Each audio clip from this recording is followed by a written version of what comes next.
ये देश की क्षति है, दुनिया की क्षति है। एक ऐसा महामानव जिसने जब से होश संभाला अपने जीवन को समर्पित किया था भारत माता के चरणों की सेवा के लिए, पहले अखिल भारतीय विद्यार्थी परिषद के माध्यम से। ध्यान होगा देश को, उन्होंने जनता पार्टी में मंत्री बनने से इनकार किया था और तब से ही मेरा उनके साथ काम करना प्रारंभ हुआ था। ऐसा कोई विषय नहीं था जिस पर जेटली जी पूरे अधिकार के साथ न बोल सकते हो। देश और दुनिया के हर महत्वपूर्ण मुद्दे पर भारतीय जनता पार्टी उनसे राय लेती थी। संसद हो, संसद के बाहर हो, पार्टी के या सरकार के बाद सरकार के पक्ष को रखना होता था तो जेटली जी से बेहतर कोई प्रवक्ता मिलता नहीं था। विषयों का विश्लेषण करना, उसकी गहराई में जाना और उसकी एक एक चीज स्पष्ट कर देना, यह उनकी अद्भुत मेधा का कमाल हुआ करता था। भारतीय जनता पार्टी को खड़ा करने में जेटली जी का अतुलनीय योगदान है। 2003 में वो मध्य प्रदेश के प्रभारी थे। भारतीय जनता पार्टी की सरकार को बनाने के लिए जो काम उन्होंने किया था वो अद्भुत था। पहले कोई कल्पना नहीं करता था कि बीजेपी की सरकार यहां बन जाएगी। पार्टी में हमेशा वो फैसले करते थे मेरिट के आधार पर। व्यक्तिगत संबंध मेरिट पर कभी हावी नहीं हुए। लगातार उन्होंने नैतिक मूल्यों की राजनीति की और जो काम व्यक्तिगत संबंध मेरिट पर कभी हावी नहीं हुए। लगातार उन्होंने नैतिक मूल्यों की राजनीति की और जो काम मिला उसको अद्भुत ढंग से उन्होंने संपन्न किया। एक नहीं अनेकों स्मृतियां हैं, यादें हैं। कैंसर जैसी महाभयंकर बीमारी से जूझते हुए वो इतने फक्कड़ थे कि हमारी राष्ट्रीय चुनाव समिति की बैठकों में रात को 2-2 बजे तक बैठे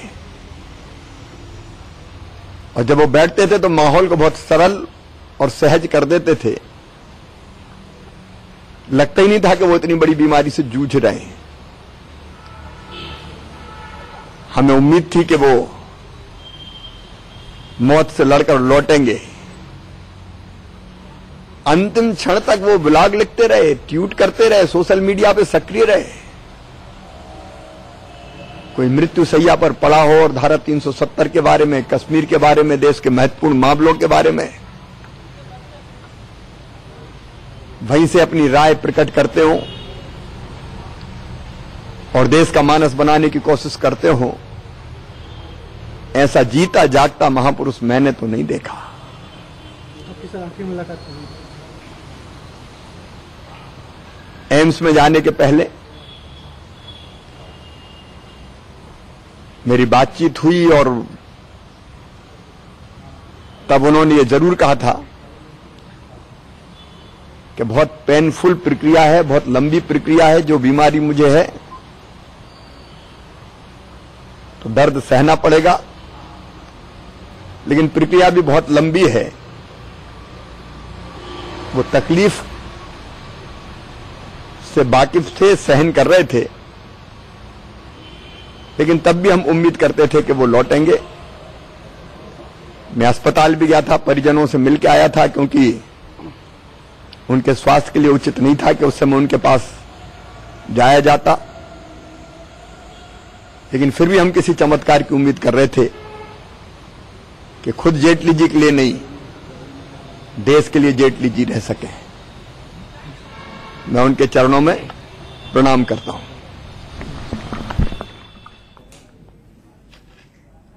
तो सुना आपने मध्य प्रदेश के पूर्व मुख्यमंत्री शिवराज सिंह चौहान का प्रदीप चौबे हमारे साथ जुड़े हुए हैं। प्रदीप चौबे जी ने अरुण जेटली का लंबे समय तक इलाज किया था। प्रदीप जी, आपसे जानना चाहेंगे क्या हालात थे उनके? काफी लंबे समय से बीमार चल रहे थे, एम्स में काफी समय से भर्ती थे, नेताओं का आना जाना लगा हुआ था और आज अचानक से देश को क्षति पहुंचाकर वो चले गए।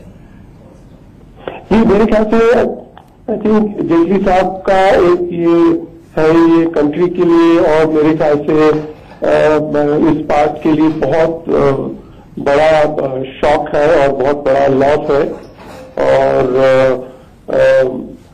और मेरा बहुत अच्छे संबंध उनके प्रोफेशनल और पर्सनल रहे हैं और हर बार मुझे उनको एक हंसमुख चेहरा उनका और हमेशा याद है।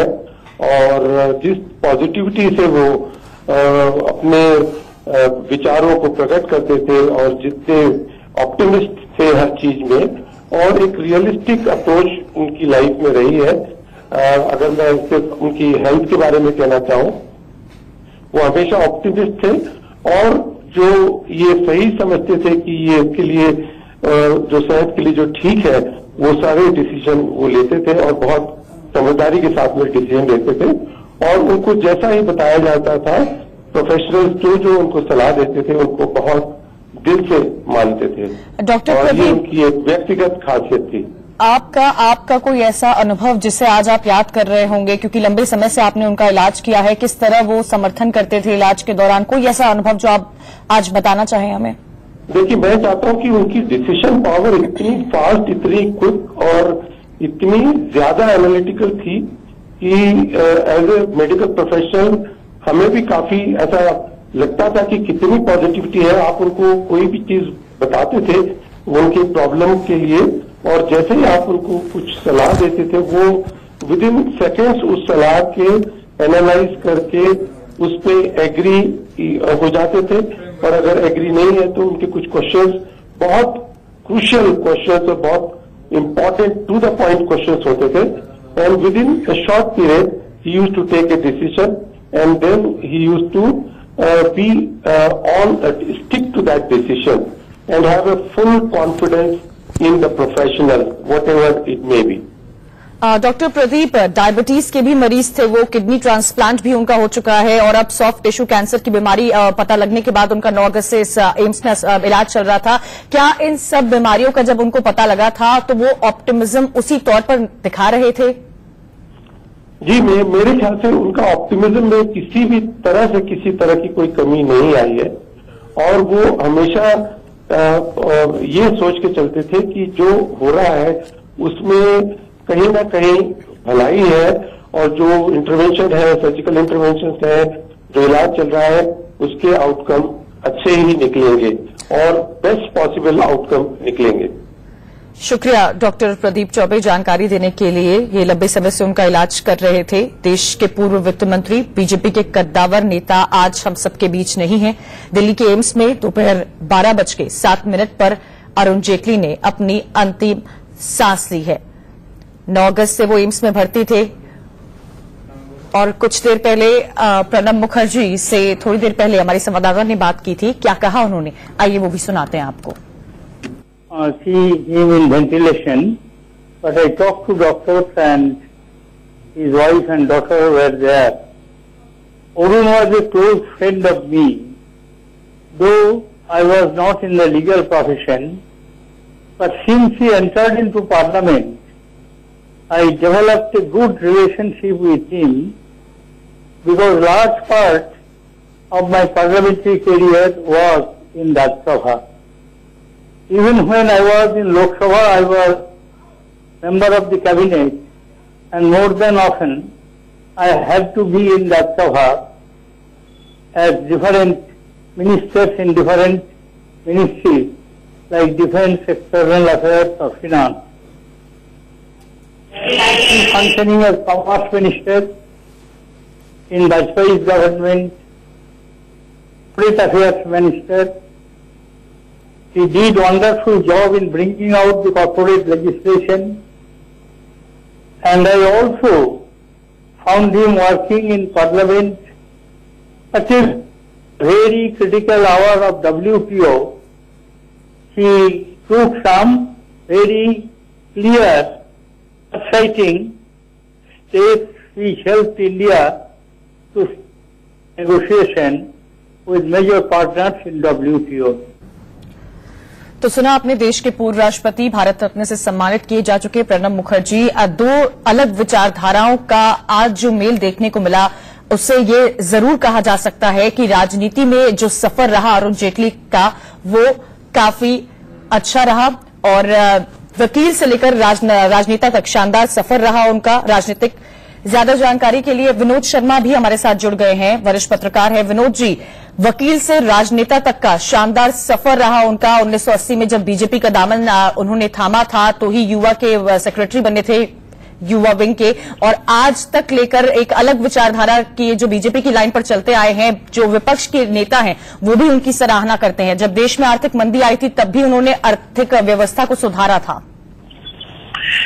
अरुण जेटली का जाना भारतीय जनता पार्टी के लिए तो बड़ा नुकसान है ही, लेकिन बहुत से अनगिनत लोग आपको हिंदुस्तान में, दिल्ली में खासकर मिलेंगे जो अरुण के व्यक्तिगत दोस्त थे, और अरुण के जाने से उनको जाती नुकसान हुआ है, एक पर्सनल लॉस है।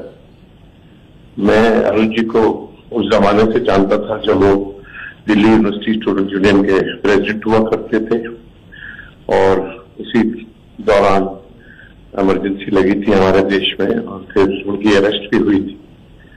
तो उनके राजनीतिक जीवन की शुरुआत जद्दोजहद से हुई और काफी लंबी जद्दोजहद के बाद उनको सत्ता में आने का अवसर मिला।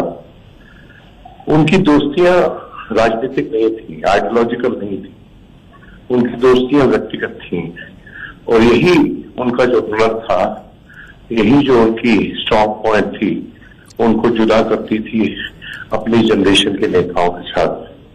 भारतीय जनता पार्टी के सबसे बड़े स्पोक्समैन थे। अपनी पार्टी के बिहाफ पर कभी कभी वो ऐसी चीजें भी डिफेंड करते थे जिनको आम आदमी इनडिफेंसिबल समझता होगा, और पार्लियामेंट में जब वो खड़े होते थे तो अपनी पार्टी का पक्ष बहुत साफगोई से, बहुत क्लैरिटी से और एक इंटेलेक्चुअल ग्रेविटास से वो रखते थे। उनके मुकाबले का पार्लियामेंटेरियन आज के दिन भारतीय जनता पार्टी के पास नहीं है, ना ही उनके मुकाबले का legal mind Bharatiya Janata party के पास आज है, ना ही उनके मुकाबले का टेक्नीशियन और political strategist Bharatiya Janata party के पास आज है। और हम जैसे लोगों के पास एक बहुत ही अच्छा दोस्त, संवेदनशील व्यक्ति नहीं है। विनोद जी, विपक्ष के नेताओं के साथ भी जिस तरह आपने बताया कि उनका अच्छा संबंध था, शुक्रिया जानकारी देने के लिए। दीपक जहां हमारे साथ मौजूद है। दीपक जी, वकील से लेकर राजनेता तक का सफर उनका काफी शानदार रहा। आपको याद होगा जब 1980 में बीजेपी का दामन थामा था और सेक्रेटरी भी बने थे यूथ विंग के, और उससे पहले एबीवीपी के जो तमाम एज ए स्टूडेंट उन्होंने जिस तरह एबीवीपी में मोर्चा संभाला था, राजनीति तक का उनका सफर किस तरह देखते हैं आप? देखिए, जेटली जी की आत्मा को शांति मिले उसके लिए मैं एक श्लोक के साथ उनको श्रद्धांजलि देना चाहूंगा। नैनम छिंदन्ति शस्त्राणि नैनम दहति पावकः न चैनम क्लेदयन्ते अपो न शोषयति मारुतः। तो ऐसी जो दिव्य आत्मा है, ऐसी जो श्रेष्ठ आत्मा आती हैं और बहुत कम समय में अपने को देश के पटल पे इतना आगे तक ले जाते हैं, तो जेटली जी उन लोगों में से हैं, कुछ एक चुने हुए लोगों में से हैं। क्योंकि इनके कई खास लोग हैं जिनको मैं खास तौर से जानता हूं, वो उनको बताते रहते हैं कि कैसे लोगों की मदद करना, कैसे लोगों को आगे बढ़ाना, चाहे वो क्रिकेट में हो, जब ये दिल्ली के अध्यक्ष थे डीडीसीए के, या राजनेताओं में जैसे आज आप उनको देखेंगे अनुराग ठाकुर को है, या कई ऐसे सारे नेता हैं तो जो कि जेटली जी के ही लगाए हुए पौधे हैं और आज चमक रहे हैं। तो जेटली जी के जाने से मैं कहूंगा देश को तो नुकसान है ही, और भाजपा के साथ पक्ष विपक्ष एक तरीके से जैसे कहते हैं हमारे घर का गार्जियन चला जाए और हम अनाथ हो जाते हैं, तो वो शायद वो जितने लोगों की पौध जेटली जी ने लगाई थी तो वो सब आज अनाथ हो गए हैं। दीपक जी, आपको याद होगा 2017 में जब डीमोनेटाइजेशन, 2017 में जीएसटी, उससे पहले 16 में डीमोनेटाइजेशन, बहुत बड़े टैक्स रिफॉर्म्स इस देश ने, भारत ने उनके प्रेजेंस में देखे हैं, और उसके बाद रेल बजट को, जनरल बजट, इन सबको एक साथ कर देना, और जो डेट थी जनरल बजट की उसकी भी 1 फरवरी आगे बढ़ा देना, कई सारे रिफॉर्म्स, वित्तीय रिफॉर्म्स इस देश ने उनके प्रेजेंस में देखे हैं। देखिए क्या था, जेटली जी एक स्वतंत्र विचारों वाले नेता थे, न भाजपा के विचारों से थे न कांग्रेस के विचारों से। इनकी अपनी एक अलग आइडियोलॉजी चलती थी, तो जब इनके विचार आते थे तो भाजपा के लोग भी उन विचारों का स्वागत करते थे, क्योंकि एक नया सोच लाए कि रेल बजट को खत्म करके एक साथ जोड़ दो। तो वाकई में देखा जाए जो 70 सालों से चल रहा था, तो नए विचार, देश को नए सिस्टम पे ले जाना, ये जेटली जी की देन है। और शायद जेटली जी जैसा व्यक्तित्व आने वाले कई सालों तक हमको नहीं मिल पाएगा, क्योंकि आप उस पार्टी के नेता थे जिस पार्टी में कट्टरवादी विचारधारा को आगे बढ़ाने का प्रोत्साहित करते थे। तो जेटली जी आपका एक अलग व्यक्तित्व था, एक अलग इंसानियत थी, और सबको साथ में लेके आगे चलने का इनकी एक बहुत बड़ी काबिलियत थी। और जितनी बड़ी काबिलियत इनकी राजनीति में थी, उतने ही इनके विपक्षी दलों के साथ थे, उतने इनके कोर्ट रूम में थी। तो सुप्रीम कोर्ट में भी प्रैक्टिस किया, हाई कोर्ट में भी प्रैक्टिस किया, और कई ऐसे केसेस भी लड़े जो विपक्ष के नेताओं के केसेस थे। तो आज हर कोई उन्हें याद कर रहा है, देश को बहुत बड़ी क्षति पहुंची है। जी, मैंने बताया ना, जैसे कि एक अनाथ वाली फीलिंग आती है, तो चाहे वो पक्ष के लोग हों चाहे विपक्ष के लोग हों, तो इनको हम गार्जियन की तरह देखते थे जेटली जी को, कि हमारे गार्जियन है, हमारे अभिभावक है, तो जो देश को चला रहे। तो देश को ऐसा लगता है कि ऐसे मोड़ पे चले गए, क्योंकि अभी और जरूरत थी इनके व्यक्तित्व की, इनके नॉलेज का, इनके ज्ञान का, क्योंकि इतना ज्ञानी पुरुष, इतना ज्ञानवान व्यक्तित्व जो था इनका, तो कहते ना ज्ञानी व्यक्ति जो होता है उसकी हर जगह पूजा होती है। तो जेटली जी का चाहे देश हो, हिंदुस्तान हो, विदेश हो, तो हर जगह इनको मतलब लोग मानते थे, चाहते थे। आपको इधर अपने दर्शकों को ये भी बता दें कि इस वक्त प्रधानमंत्री मोदी विदेश दौरे पर गए हुए हैं। आपने देखा होगा कल वो पेरिस में थे। ये जानकारी, ज्यादा जानकारी हमारे साथ अशोक गहलोत जुड़ गए हैं, राजस्थान के मुख्यमंत्री। अशोक जी, देश को बहुत बड़ी क्षति पहुंची है, और सिर्फ पक्ष के ही नेताओं को नहीं, विपक्ष के नेताओं के साथ जिस तरह अरुण जेटली के संबंध थे, क्या आपका ऐसा कोई अनुभव जिसे आज आप याद करते हैं? तो ये मानते हैं कि नेता जो दिल्ली में काम करता है देश के लिए, समाज के लिए, और जब वो चले जाते हैं दुनिया से, तो सोचिएगा तो वाजपेयी की पार्टी को भी होती है, देश को भी होती है, समाज को भी होती है। और अरुण जेटली जी और हम लोग एक प्रकार से दुनिया से, तो सोचिएगा तो वाजपेयी की पार्टी को भी होती है, देश को भी होती है, समाज को भी होती है। और अरुण जेटली जी और हम लोग एक प्रकार से उन श्रेणी में आते हैं जब राजनीति साथ शुरू की हो, वो दिल्ली यूनिवर्सिटी के अध्यक्ष बने, और मैंने इलेक्ट्रिकल यूनिवर्सिटी का या एनएस राजस्थान का, तब से हम देखते हैं कि वो अपने पार्टी के अंदर लगातार काम करते आ रहे हैं और अपनी पार्टी में काम करते आ रहे हैं। तो ये दस्तूर है कि आज जो सुषमा जी चली गई, अब ये चले गए, तो ये भारतीय जनता पार्टी को तो सत्यनारायण वाजपेयी है, और जो काम देश के लिए करते हैं, तो पूरे देश के वासियों को दिमाग में आता भी हमें श्रद्धांजलि अर्पित करें उनके प्रति, उनका आत्म शांति प्रदान हो, किसका शांति प्रदान करें, और इन परिवार वालों को यह दुख को सहन करने का क्षमता प्रदान करें। तो हर कोई आज उन्हें श्रद्धांजलि दे रहा है। अशोक जी, क्या, क्योंकि आप तो काफी पुराने समय से कांग्रेस के साथ जुड़े हुए हैं, राजीव गांधी का भी दौर आपने देखा होगा, उसके बाद कई बार हमने आपको देखा दिल्ली आते हुए, तमाम नेताओं से मुलाकात करते हुए भी, उनके साथ बातचीत करते हुए आपका जिक्र हुआ। क्या अरुण जेटली के साथ ऐसा कोई अनुभव जिसे आज आप याद कर रहे हैं? अनुभव तो क्या, पार्लियामेंट में या जब कहीं मिलने होते तो आपस में बातचीत कर, अच्छे व्यवहार में रखती थी, उनका व्यक्तिगत व्यवहार पक्ष विपक्ष में अच्छा बना रहता था।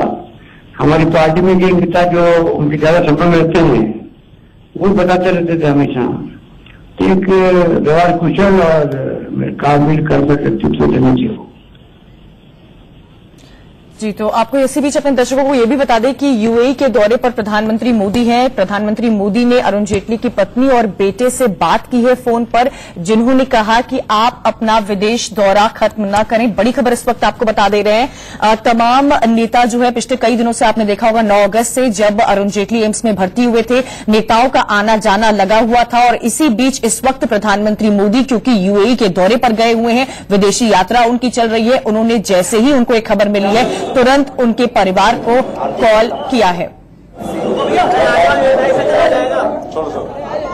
राकेश हमारे साथ मौजूद है। राकेश, तमाम नेताओं का आना जाना शुरू हो गया होगा। पिछले कई दिनों से हमने देखा था 9 अगस्त से ही तांता लगा हुआ था नेताओं का एम्स के बाहर, एम्स के अंदर जाकर अरुण जेटली से उनसे मुलाकात करना, और जिस तरह ये भी कहा गया कि अरुण जेटली डटे हुए थे और पूरा सहयोग कर रहे थे, देश को अभी उनकी और जरूरत थी।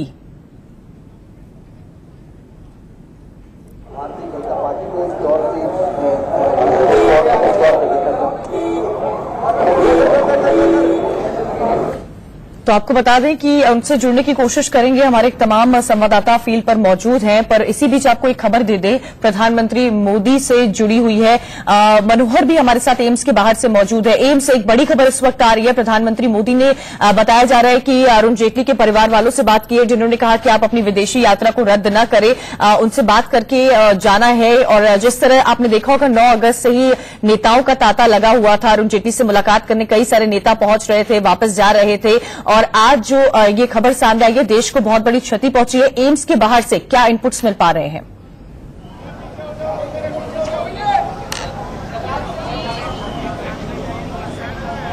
मनोहर, क्या आपको हमारी आवाज मिल रही है? बिल्कुल आवाज मिल रही है, सवाल दोहराएं। क्या इनपुट्स मिल पा रहे हैं? प्रधानमंत्री मोदी ने अभी अरुण जेटली के घर वालों से बात की है, उनकी पत्नी और बेटे से बात की है। उन्होंने उनसे कहा है कि आप अपना विदेशी दौरा रद्द न करें। एम्स के बाहर से क्या हलचल देखने को मिल रही है? कौन से नेता वहां पर पहुंच रहे हैं?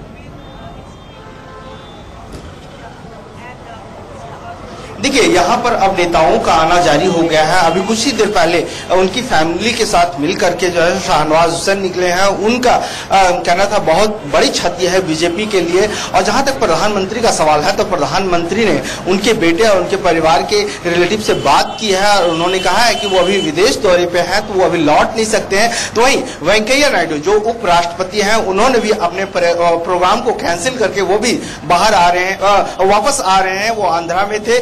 और अगर राष्ट्रीय अध्यक्ष अमित शाह की बात करें, तो अमित शाह भी आंध्र प्रदेश में हैदराबाद में आज थे, तो उन्होंने भी अपने प्रोग्राम को कैंसिल करके वापस दिल्ली आ रहे हैं। और लगातार यहाँ पर भीड़ बढ़ गई है, सुरक्षा बढ़ा दी गई है। और जो तमाम उनके जो चाहने वाले हैं, जो बड़े लीडर्स हैं, उनका आना जारी है। दिल्ली के उपराज्यपाल अनिल बैजल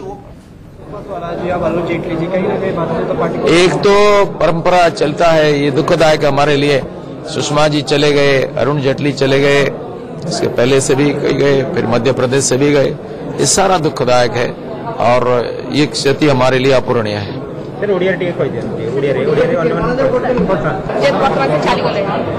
ये बहुत दुखद समाचार आम समस्ते विचलित है। सारा राष्ट्र मर्माहत है। जन अत्यंत प्रखर बौद्धिक व्यक्ति आम राष्ट्र को सेवा जोगई दीर्घ वर्ष धरिकी व्यक्ति आज आम गहन। तो देश भर में दुख है, आंखें गमगीन है, सबकी नजरें इस बात पर टिकी हुई थी क्योंकि 9 अगस्त को जब अरुण जेटली एम्स में भर्ती हुए थे, आपने देखा होगा किस तरह एक के बाद एक नेता वहां पर पहुंच रहे थे। खबर ये भी सामने आ रही है कि कई नेता जो बाहर गए हुए हैं वो वापस पहुंच रहे हैं। उनसे मिलने के लिए उनके परिवार वालों से प्रधानमंत्री मोदी की बात हुई है। प्रधानमंत्री मोदी इस वक्त यूएई के दौरे में है, पर देश ने एक बहुत बड़ा नेता खो दिया है। आपको याद होगा जब डिमोनेटाइजेशन हुआ था, जीएसटी जो एक तरह से बहुत बड़ा टैक्स रिफॉर्म कहा गया था। मुझे याद है 2017 में जब रात में संसद भवन खुला था और एक जश्न के तौर पर पूरी बीजेपी पार्टी ने इसे मनाया था। विपक्ष तो वहां पर मौजूद नहीं था, पर जिस तरह टैक्स रिफॉर्म लाया गया था, वन नेशन वन टैक्स कहकर, और एक बहुत बड़े जश्न के तौर पर इसे रात के 12 बजे संसद भवन में बनाया था, तो भी अरुण जेटली वहां पर मौजूद थे। उनके ही वित्त मंत्री रहते हुए ये सारे रिफॉर्म्स भारत ने देखे हैं। दीपक हमारे साथ मौजूद है। दीपक, बतौर हाईकोर्ट में जब वो प्रैक्टिस कर रहे थे, प्रिया सहगल भी हमारे साथ मौजूद है, उनसे भी इनपुट्स लेंगे। दीपक, हाईकोर्ट में उन्होंने प्रैक्टिस किया, सुप्रीम कोर्ट में प्रैक्टिस किया।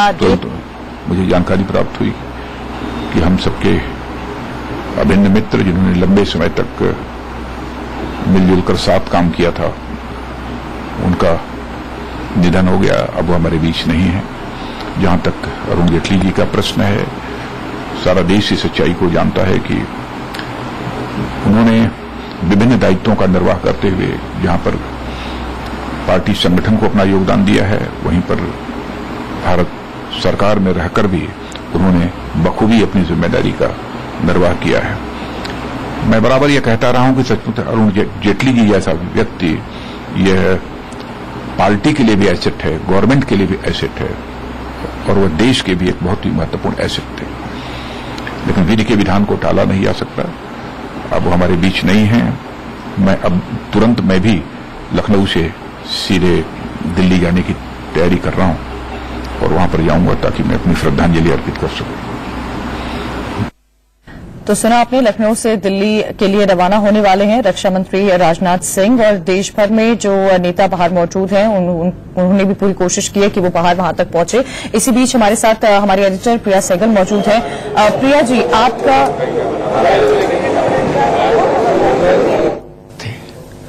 ये देश के लिए बहुत बड़ा नुकसान हुआ है।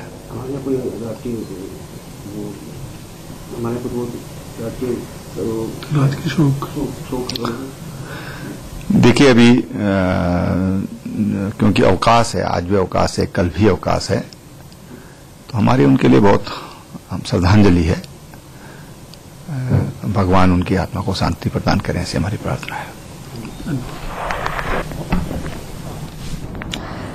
तो देश भर में शोक की लहर है। प्रिया सहगल हमारी एडिटर हमारे साथ मौजूद है। प्रिया जी, क्योंकि आपने बीजेपी को बहुत ही क्लोजली कवर किया है और कई सारे नेताओं से आपके इंटरव्यूज रहे हैं, क्या कोई ऐसा अनुभव अरुण जेटली का जो आप हमें बताना चाहें, हमारे दर्शकों को बताना चाहें कि जो उन्होंने कोशिश की थी देश की अर्थव्यवस्था को सुधारने में, कुछ हद तक कामयाब भी हो पाए थे, लेकिन आज देखिए जब तमाम नेताओं से हमारी बातचीत हो रही है, दो अलग विचारधारा भी उनकी सराहना कर रहे हैं।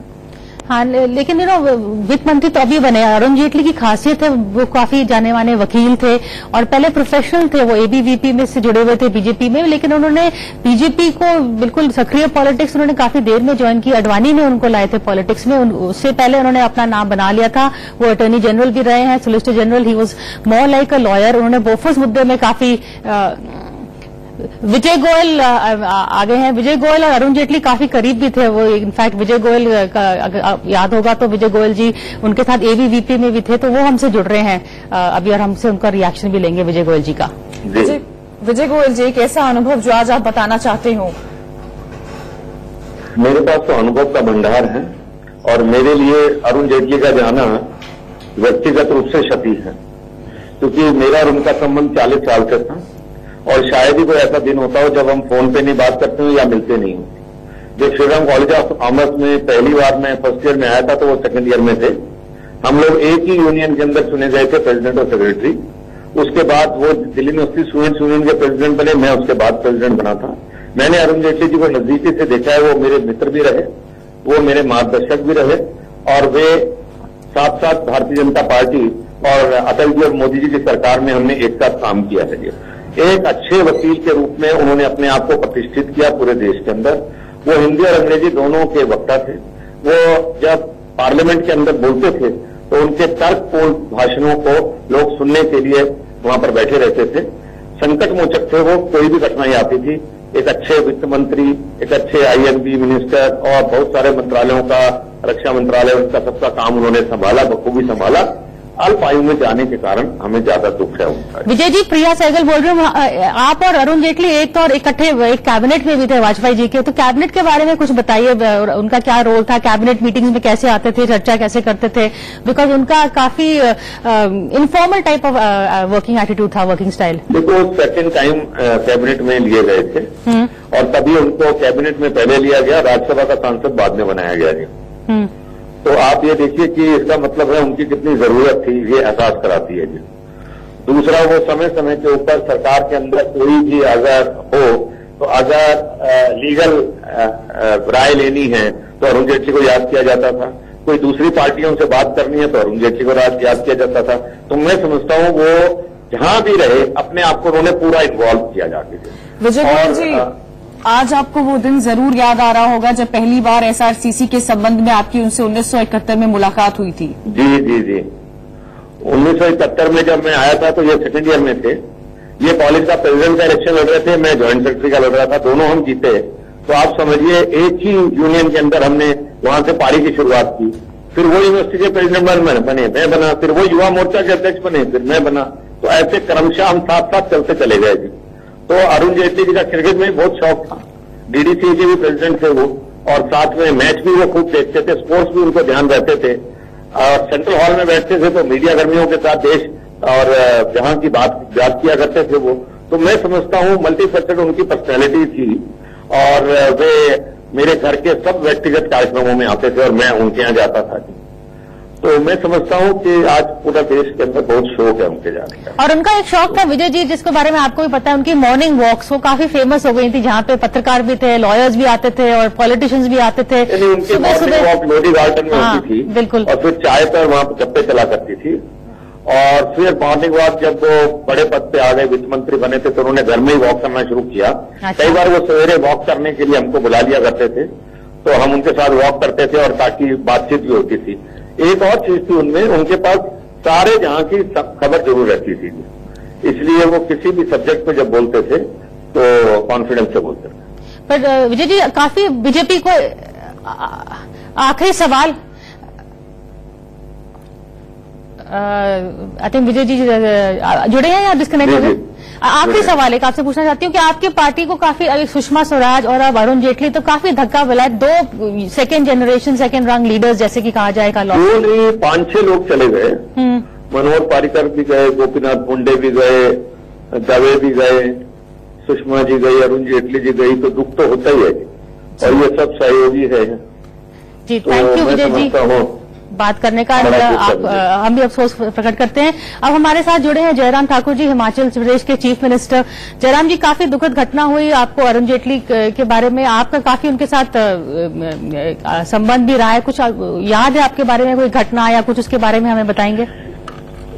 जेटली जी का हमको बहुत दुख है। पार्टी सरकार में बहुत महत्वपूर्ण भूमिका रही उनकी कई दशकों तक, और आज वो नहीं रहे, इस बात का हम सबको दुख है। और व्यक्तिगत रूप से हमको बहुत उत्साहित करते थे, आगे बढ़ने के लिए प्रेरित करते थे, मार्गदर्शन करते थे। मुख्यमंत्री बनने के पश्चात उन्हें एक एक चीज को प्रदेश के संदर्भ में क्या करना उचित रहेगा, किस प्रकार से आपको करना चाहिए, सारी चीजों को, बहुत सारी चीजों को लेकर के हमने शेयर किया। और ऑपरेशन हुआ था, ऑपरेशन के बाद उस वक्त भी हमारा मिलना हुआ था, बाद में भी हमारा मिलना हुआ था उनके साथ। तो उस वक्त भी हमने प्रदेश की सारी परिस्थितियों को लेकर के अलग से मार्गदर्शन किया हमारा बहुत सारी चीजों में। तो आपकी आखिरी मुलाकात कब थी उनके साथ? काफी हमारा हमेशा, क्योंकि एज फाइनेंस मिनिस्टर उनके साथ राब्ता रहता ही था, तो काम भी पड़ता था, और जब भी जाते थे तो वो सरकारी बात सुनने के बाद, सरकारी काम करने के बाद व्यक्तिगत रूप से 5 मिनट के लिए बैठ करके बात करने के लिए बैठते थे, 5-10 मिनट के लिए। विद्यार्थी परिषद का एक विद्यार्थी नेता के रूप में अंग्रेजी और हिंदी में प्रखर वक्तृत्व के आधार पर उन्होंने अपने कार्य की शुरुआत की, वो मैंने नजदीक से देखी है। देश में चंद्रशेखर जी जब प्रधानमंत्री थे तो सुप्रीम कोर्ट में सरकारी मुख्य वकील के रूप में, वो भाजपा में होने के बाद भी उन्होंने उनका चयन किया था। देश के नामवंत वकीलों में पहले 2-3 लोगों में उनका नाम था। उनको आर्गुमेंट करने की एक उपजत कला उनमें थी। राज्यसभा में विपक्ष के नेता के रूप में और भारतीय जनता पार्टी को लगातार विस्तार करने में उनके कार्य कर्तृत्व में उनका बहुत बड़ा योगदान था।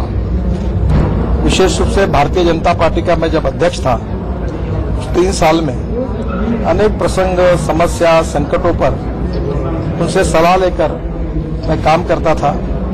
पार्टी के विचारधारा के प्रति समर्पित ऐसा उनका व्यक्तित्व था। विशेष रूप से उन्होंने किए हुए भाषण लोकसभा में, राज्यसभा में ये लोग याद रखेंगे। उनका जाना हम सबके लिए हमारी व्यक्तिगत, पारिवारिक, पार्टी की, सामाजिक, सरकार की, राष्ट्रीय ऐसी हानि है। आज एक प्रकार से वो हमको छोड़कर चले गए हैं। उनके परिवार को ये बहुत बड़ा आघात है, सहन करने की शक्ति भगवान दे। और मैं अरुण जी को श्रद्धांजलि अर्पित करता हूं और उनकी आत्मा को शांति मिले, यही ईश्वर चरणों में प्रार्थना करता हूँ। ये थे नितिन गडकरी जी और जयराम जी, थैंक यू हमसे बात करने के लिए। अभी हम और रिएक्शंस लेते हैं। काफी लोग बीजेपी नेता प्रकट कर रहे हैं शोक जेटली जी के निधन पर, उनकी बात सुनते हैं। अमित शाह ने भी अभी शोक प्रकट किया, जैसे कि देख सकते हैं। चंद्र शरणगी का भी रिएक्शन सामने आया है। प्रिया, तो ये कहा जा सकता है कि देश भर में शोक की लहर है। सियासी गलियारों का एक बहुत बड़ा सितारा आज हमारे बीच नहीं है। आपने देखा किस तरह प्रधानमंत्री मोदी ने भी अरुण जेटली के घर पर फोन पर उनसे बातचीत की है, पत्नी और बेटे से बातचीत की है, जिन्होंने प्रधानमंत्री मोदी से कहा कि आप अपनी विदेशी दौरा को रद्द न करें। भारतीय जनता पार्टी का नुकसान नहीं है, ये देश की क्षति है, दुनिया की क्षति है। एक ऐसा महामानव जिसने जब से होश संभाला अपने जीवन को समर्पित किया था भारत माता के चरणों की सेवा के लिए, पहले अखिल भारतीय विद्यार्थी परिषद के माध्यम से, ध्यान होगा देश को, उन्होंने जनता पार्टी में मंत्री बनने से इनकार किया था और तब से ही मेरा उनके साथ काम करना प्रारंभ हुआ था। ऐसा कोई विषय नहीं था जिस पर जेटली जी पूरे अधिकार के साथ ना बोल सकते हो। देश और दुनिया के हर महत्वपूर्ण मुद्दे पर भारतीय जनता पार्टी उनसे राय लेती थी। संसद हो, संसद के बाहर हो, पार्टी के या सरकार के बाद सरकार के पक्ष को रखना होता था तो जेटली जी से बेहतर कोई प्रवक्ता मिलता नहीं था। विषयों का विश्लेषण करना, उसकी गहराई में जाना और उसकी एक एक चीज स्पष्ट कर देना, ये उनकी अद्भुत मेधा का कमाल हुआ करता था। भारतीय जनता पार्टी को खड़ा करने में जेटली जी का अतुलनीय योगदान है। 2003 में वो मध्य प्रदेश के प्रभारी थे। भारतीय जनता पार्टी की सरकार को बनाने के लिए जो काम उन्होंने किया था वो अद्भुत था। पहले कोई कल्पना नहीं करता था कि बीजेपी की सरकार हम बन जाएगी। पार्टी में हमेशा वो फैसले करते थे मेरिट के आधार पर, व्यक्तिगत संबंध मेरिट पर कभी हावी नहीं हुए। लगातार उन्होंने नैतिक मूल्यों की राजनीति की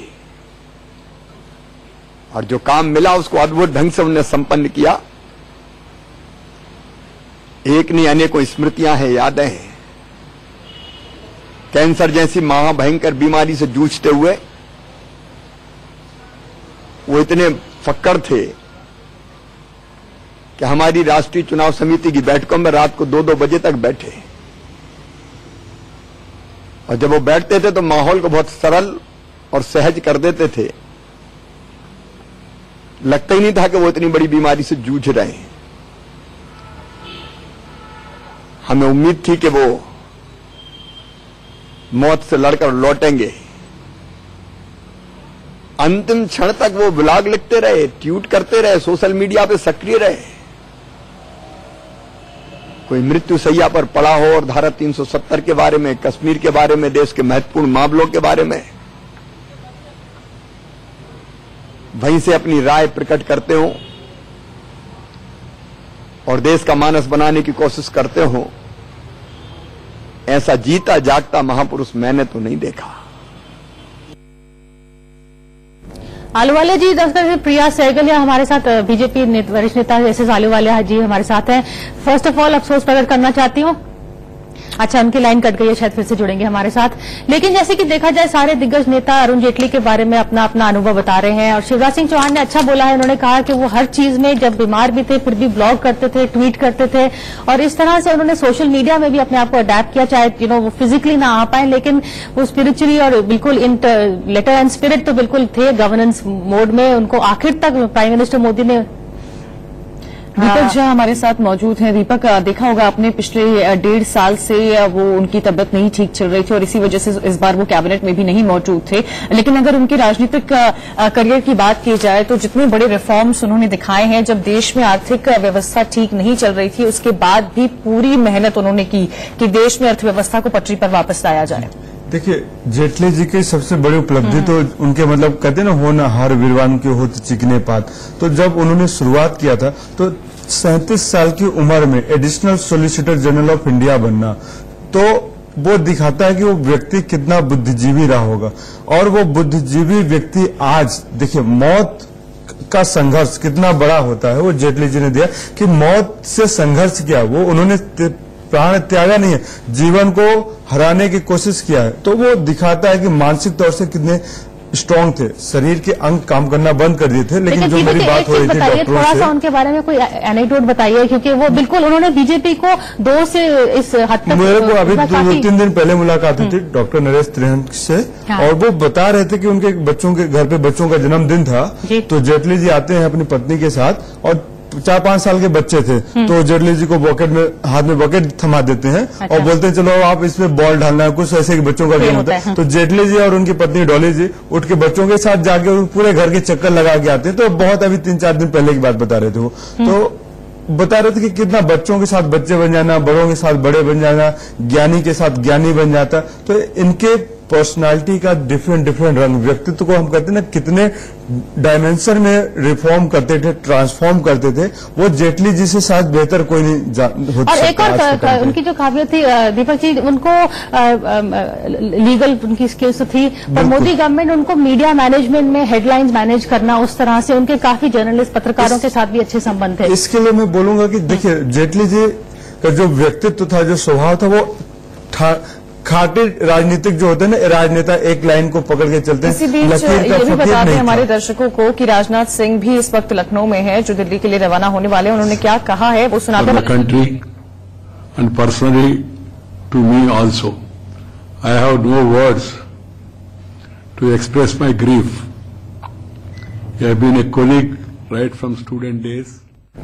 अच्छा, मनोहर लाल खट्टर जी हमारे साथ ज्वाइंट है, हरियाणा के जो मुख्यमंत्री हैं। खट्टर साहब, बहुत बहुत अफसोस है इस मौके पे आपसे बात करने का, लेकिन जेटली जी के बारे में आप अपने अनुभव कुछ बताइए, कुछ हमें इंसिडेंट बताइए उनके बारे में। आप आखिरी कब मिले थे उनसे, आखिरी टाइम?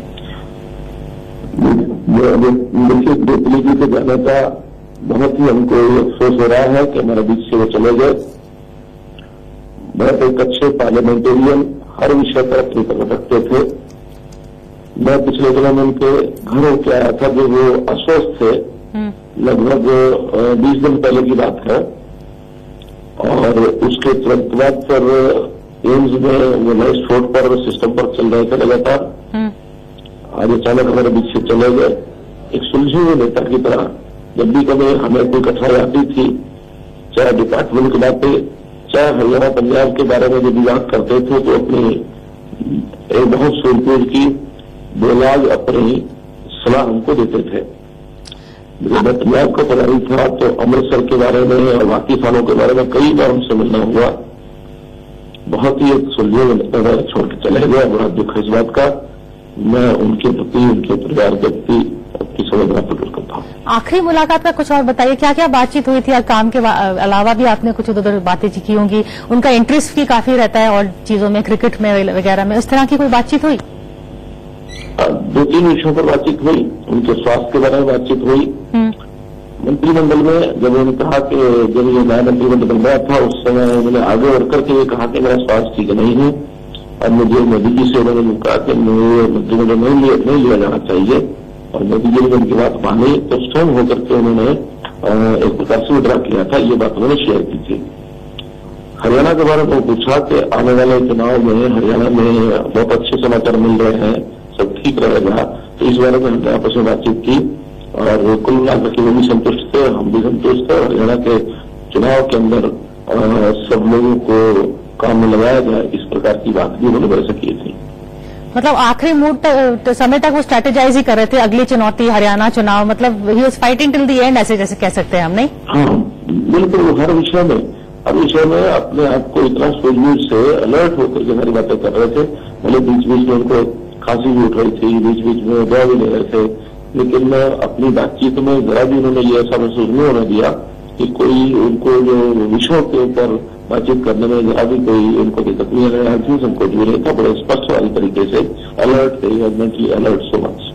खट्टर साहब, उनको थोड़ा दुख भी होगा कि ऐसे व्यक्ति जो संघर्ष कर रहे हैं पार्टी को गवर्नमेंट में आना, ही की पार्ट ऑफ मोदी कैंपेन, फिर जब सेकंड टाइम इतनी अच्छी मेजोरिटी आई, उनकी स्वास्थ्य की वजह से वो गवर्नमेंट के पार्ट नहीं हो सके, उसके बारे में उनको दुख तो हुआ ही होगा। कुछ ऐसे उन्होंने बताया? ऐसा नहीं, क्योंकि शरीर के बारे में उनकी अपनी शारीरिक अवस्था थी, उसके बारे में पूरी तरह जानकार थे। कोई दुख वाला विषय उन्होंने ऐसा शेयर नहीं किया, बल्कि चूंकि एक अच्छी मेजोरिटी से देश में सरकार बनी और दोबारा से बनी, तो इससे वो बड़े संतुष्ट थे। अब चूंकि स्वास्थ्य उनका बहुत दिनों से खराब था, बीच में अमेरिका भी हो गए और अमेरिका में इलाज हुआ, बीच बीच में टेम्पररी जो उनके पोर्टफोलियो को उनके जो वित्त मंत्रालय को दूसरे मंत्री को भी सब आ गया। इन सब बातों को ध्यान में रखते हुए वो बहुत अलर्ट भी थे और स्पष्ट भी थे, इसलिए उनको कोई दुख वाला विषय तो ऐसा मुझे लगा नहीं। उन्होंने अपने संतोष व्यक्त किया कि अच्छी सरकार बनी और उन्होंने अपने आप उसमें डरा दिया। अच्छा, आखिरी सवाल, एक तो आपकी पार्टी पे दो लीडर एक के बाद एक चले गए, सुषमा स्वराज और अरुण जेटली जी, तो इनका सेकंड जनरेशन लीडर्स जैसे कि कहें और काफी की प्लेयर्स थे मोदी गवर्नमेंट के, तो आपको ऐसे के बारे में कुछ बताइए कि दोनों की वैक्यूम कैसे फुलफिल होगी, आप कैसा पूरा करेंगे? हर व्यक्ति का अपना एक स्थान होता है, जो होता है उसकी योग्यता का लाभ हम लोग उठाते हैं। दुखद है कि दो ऐसे लीडर, एक प्रकार की आयु भी बहुत ज्यादा नहीं थी, जो एक साथ मानो थोड़े उनके घर के अंदर ही चले गए हैं। अब उनकी पूर्ति तो होना बड़ा कठिन है, लेकिन ये तो विधि का विधान है और इस विधि के विधान में जो भी कुछ होता है उसमें से आगे व्यवस्था अपना बनती है। फिर भी उनके जाने का जो दुख बहुत है और उनके इस लॉस को हम कैसे पूरा करेंगे, ये भी बड़ा मुश्किल लगता है। शुक्रिया मनोहर लाल जी हमसे बातचीत करने के लिए। आपको ये बता दें, इस वक्त की थोड़ी देर में उनका पार्थिव शरीर जो है उनको घर ले जाया जाएगा और इस वक्त तमाम नेता जो हैं वो उनके घर पहुंचने की तैयारी में है। आपको बता दें, प्रधानमंत्री मोदी विदेशी दौरे पर हैं, उनके परिवार वालों से उनकी बातचीत हुई है। जेटली की पत्नी और बेटे से बातचीत की, जिन्होंने कहा कि आप अपना विदेशी दौरा रद्द न करें, लेकिन प्रधानमंत्री मोदी ने ट्वीट कर अपना दुख जरूर जताया है। राजनाथ सिंह भी इस वक्त लखनऊ में मौजूद है, जो दिल्ली के लिए रवाना हो रहे हैं।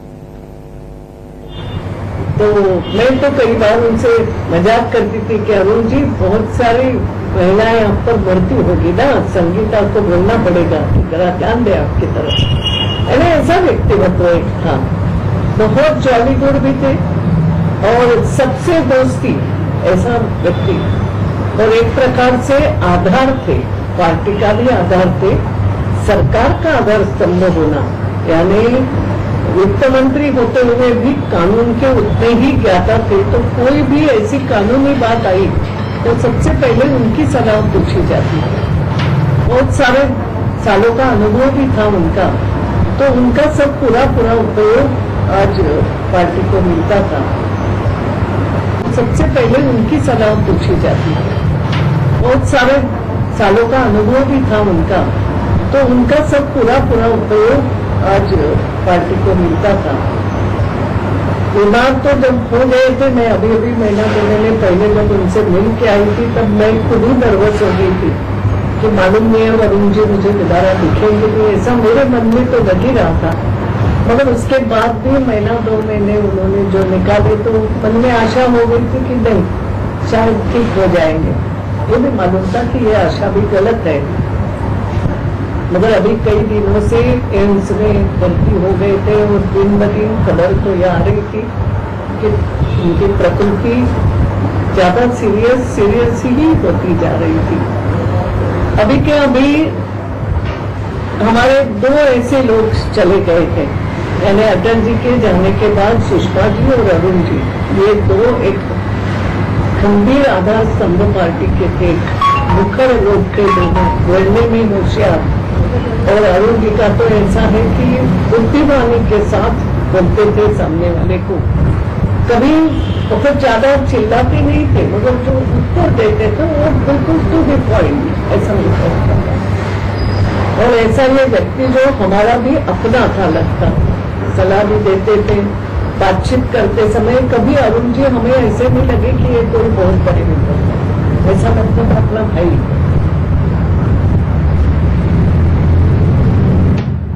भाई आपके अपने कोई भारतीय जनता पार्टी को लगातार विस्तार करने में, उनके कार्य कर्तृत्व में उनका बहुत बड़ा योगदान था। विशेष रूप से भारतीय जनता पार्टी का मैं जब अध्यक्ष था 3 साल में अनेक प्रसंग, समस्या, संकटों पर उनसे सलाह लेकर मैं काम करता था। पार्टी के विचारधारा के प्रति समर्पित ऐसा उनका व्यक्तित्व था। विशेष रूप से उन्होंने किए हुए भाषण लोकसभा में, राज्यसभा में ये लोग याद रखेंगे। उनका जाना हम सबके लिए, हमारी व्यक्तिगत, पारिवारिक, पार्टी की, सामाजिक, सरकार की, राष्ट्रीय ऐसी हानि है। आज एक प्रकार से वो हमको छोड़कर चले गए हैं।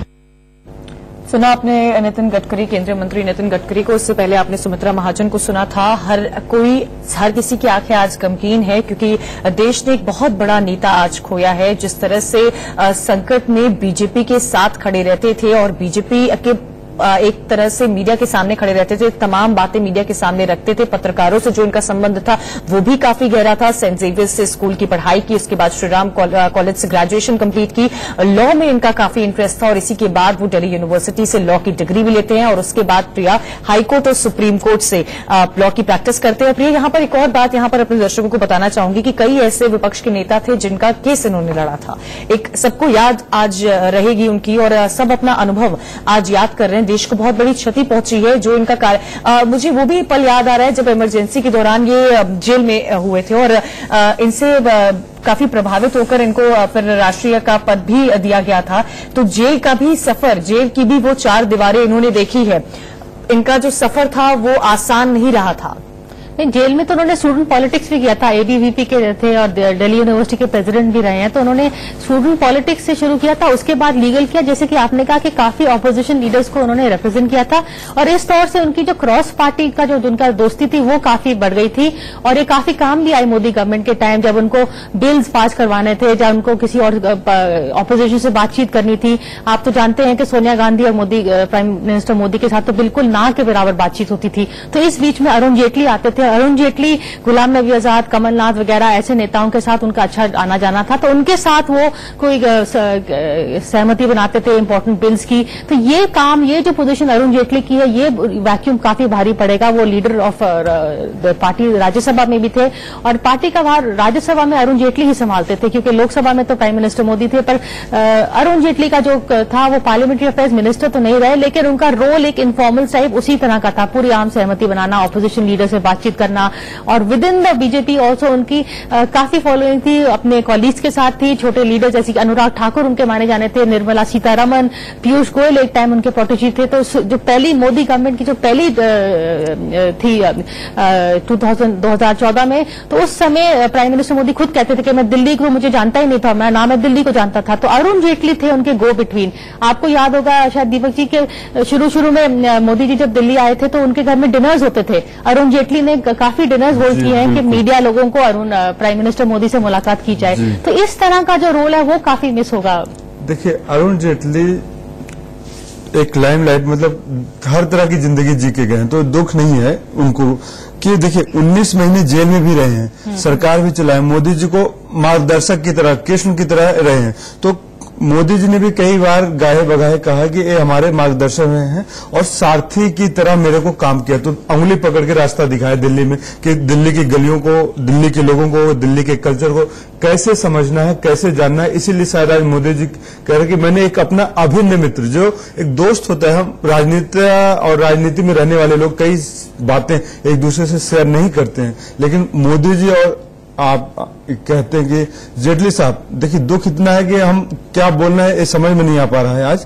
लेकिन नॉट इवन दिल्ली, उससे पहले भी जब इनको गुजरात राइट्स का केस जब आया था मोदी पे, तो उनकी लीगल एडवाइस भी प्राइम मिनिस्टर मुख्यमंत्री थे अरुण जेटली नहीं दी थी। तो उन्की दोस्ती उधर से जाती है। हाँ, देखिए मोदी जी दिल्ली आते थे तो वो एक मिनट, वो अरुण जेटली के घर में ही ठहरते थे। कैलाश कॉलोनी में उनका घर है दिल्ली में। उस समय उन्होंने काफी देर तक इनफैक्ट अपना गवर्नमेंट बंगलो भी नहीं लिया था। वहीं पे प्राइम मिनिस्टर मिस्टर मोदी आते थे और उनके साथ रहते थे। उस समय वो मुख्यमंत्री थे, उस समय काफी जूझ भी रहे थे अपना, उनको दिल्ली में फुटिंग नहीं थी, तो उस समय से इनकी दोस्ती है। और दूसरी बात आपको याद भी होगा शायद, जब मुख्यमंत्री की कुर्सी पे खतरा मंडरा रहा था मोदी जी के, तो जेटली जी थे वहां पे संकट मोचक की तरह आए थे और उस घड़ी में मोदी जी का बचाव किया था। तो आज मोदी जी शायद इतने बड़े नेता बन गए, देश के प्रधानमंत्री बन गए, तो जेटली जी का उसमें कहीं ना कहीं बहुत बड़ा योगदान है। भाजपा में मोदी जी के अस्तित्व को विकसित करना, उनके अस्तित्व को कमल की तरह खिलाना, मोदी जी के पीछे वित्त मंत्री अरुण जेटली जी का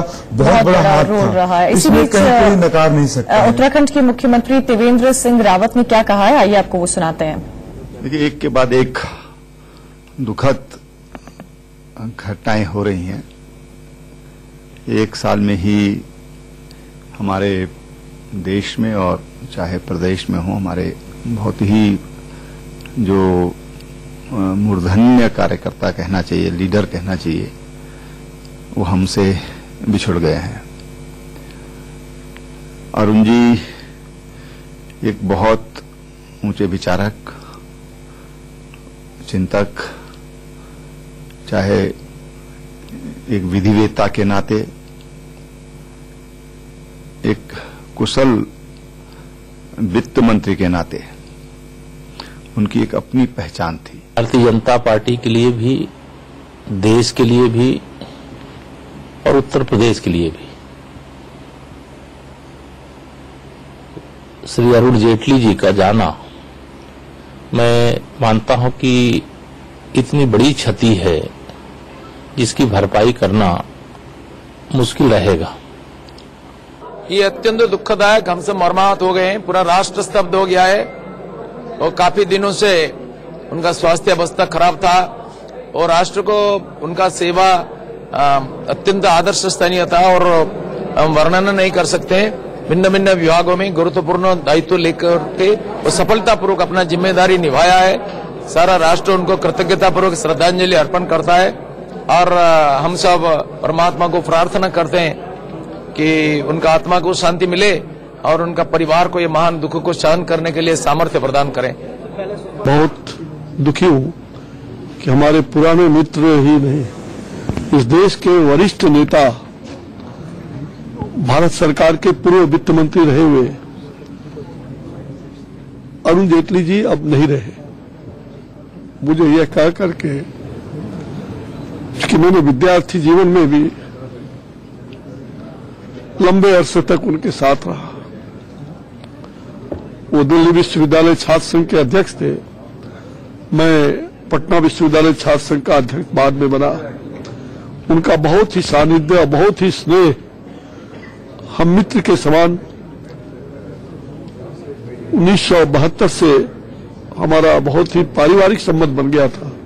लगातार मैं हॉस्पिटल में था, मुझे लग रहा था कि भगवान शायद उनको दीर्घायु बनाएंगे, लेकिन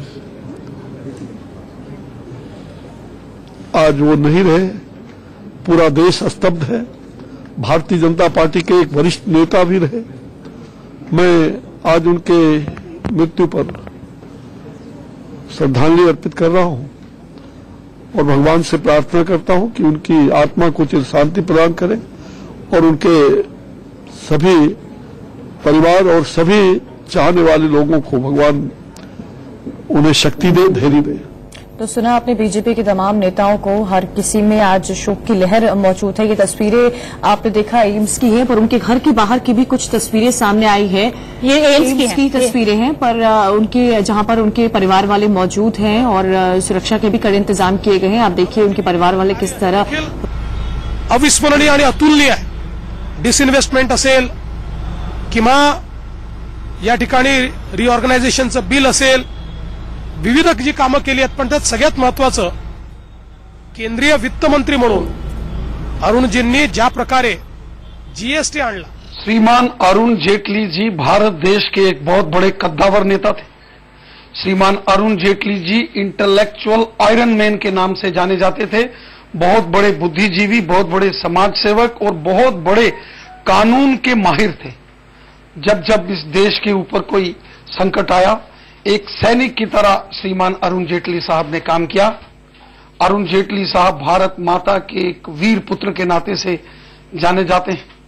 अंतर्राष्ट्रीय स्तर हो, देश का लोकसभा हो, राज्यसभा हो, नेता प्रतिपक्ष राज्यसभा के नाते से अरुण जेटली साहब का बहुत बड़ा योगदान रहा। उन्होंने जीवन के अंतिम सांस तक राष्ट्रवाद को मजबूत किया, देशभक्ति को उन्होंने आगे बढ़ाया। अरुण जेटली साहब का अचानक निधन अपूरणीय क्षति है। अरुण जेटली साहब का निधन देश के राष्ट्रवादी ताकतों के लिए बहुत बड़ा नुकसान है। भले ही अरुण जेटली साहब आज हमारे बीच में जीवित ना रहे हों, लेकिन वो हमेशा हमारे दिल में, हमारी सांसों में जिंदा रहेंगे। उनकी विचारधारा, उनकी कार्य पद्धति, उनकी कार्य प्रणाली हम सब कार्यकर्ताओं के लिए एक उदाहरण बन के रहेगी। अरुण जेटली साहब का नुकसान, दुनिया से चले जाना भारत माता के लिए, हमारे देश के लिए एक अपूरणीय क्षति है। तो पूरे देश के लिए एक अपूर्व क्षति है। आज तस्वीरें आपको हर तरफ दिखा रहे हैं। देखिए, दूसरी तस्वीर एम्स के बाहर की है, जहां पर काफी पत्रकार भी दिख रहे हैं यहाँ पे, और सुरक्षा के करीब देखिए किस तरह के कड़े इंतजाम किए गए हैं। और अगर मोदी के पहले टेन्योर की बात की जाए, जब अरुण जेटली बतौर वित्त मंत्री संभाल रहे थे, याद होगा आपको मनोहर पर्रिकर की जब हालत बिगड़ने लगी थी तो रक्षा मंत्रालय भी इन्होंने संभाला था और बखूबी संभाला था। हाँ, संभाला था। बट एक्चुअली अगर आप देखें तो एम्स के सामने की तस्वीरों के बारे में मैं थोड़ा बात करना चाहती हूँ कि यहाँ पे हम जो अगर हम थोड़ा फोकस करेंगे तो हम बता भी सकते हैं कौन कौन लोग हैं वहाँ पे जो मौजूद। मैंने 2-3 चेहरे जाने माने देखे हैं उनके, तो जो जैसे कि हमने कहा था कि उनके मीडिया के साथ बड़े अच्छे संबंध थे, तो काफी लोग ये रिपोर्टिंग करने नहीं आए हैं, ये पर्सनल लेवल पे अपना शुक अफसोस प्रकट करने आए हैं कि उनके जो करीबी काफी उनके। तो इसी बीच आपको बता दें कि एम्स से तस्वीरें आप देख रहे हैं, कई सारे पत्रकार, कई सारे नेताओं का आना जाना वहां पर मौजूद हो गया है। पूर्व वित्त मंत्री और बीजेपी के वरिष्ठ